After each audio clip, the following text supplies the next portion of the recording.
So now you know what you want to write a book about. And if I ask you to write, say, 8 to 10 pages about your book, it would feel easy doable, right? But if I say write 200 pages, it suddenly feels so overwhelming. So let me share an analogy. When mountaineers scale Everest, they never see the peak directly. It's covered by clouds, distance, and multiple peaks. So what do? They climb from camp to camp, from base camp to camp 1 to camp 2, camp 3, and so on, acclimatizing at every stop. That's actually how writing a book works.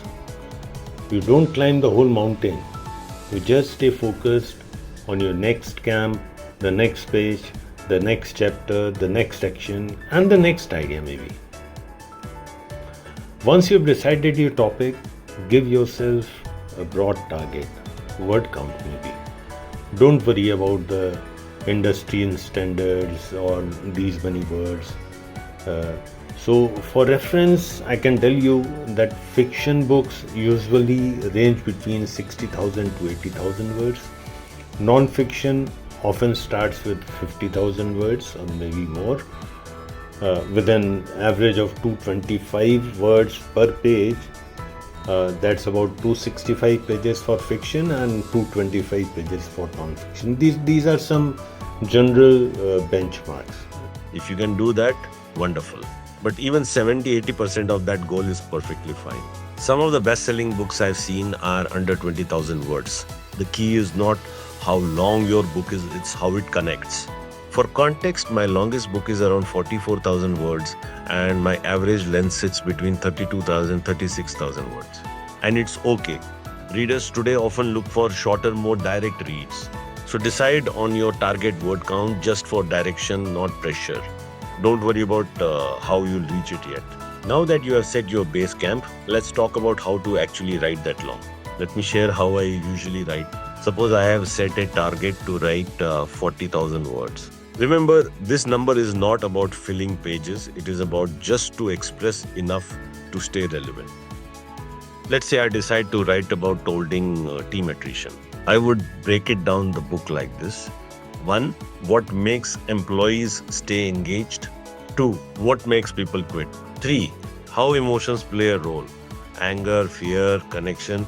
4. Point G. How a leader's reaction changes everything.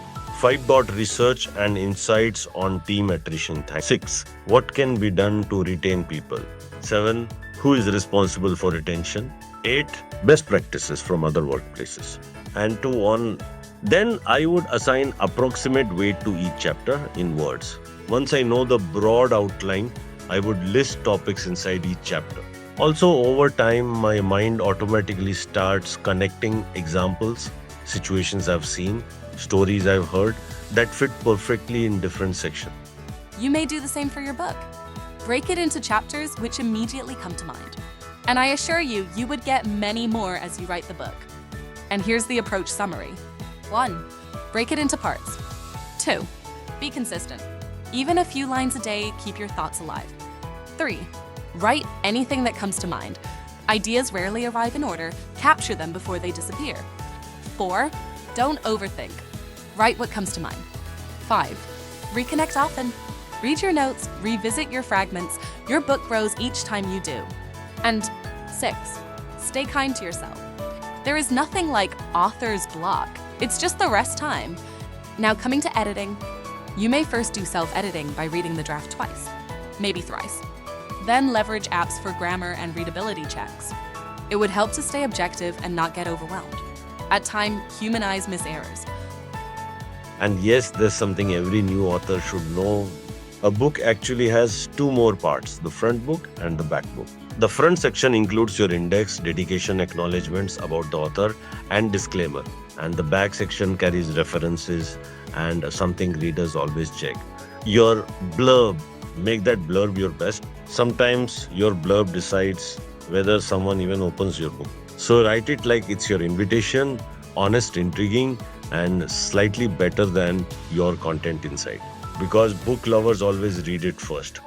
I hope this video added some value in your plan to write a book. And I'll see you again in episode 4, which is about how to publish your book. Till then, stay with your thoughts, let them grow.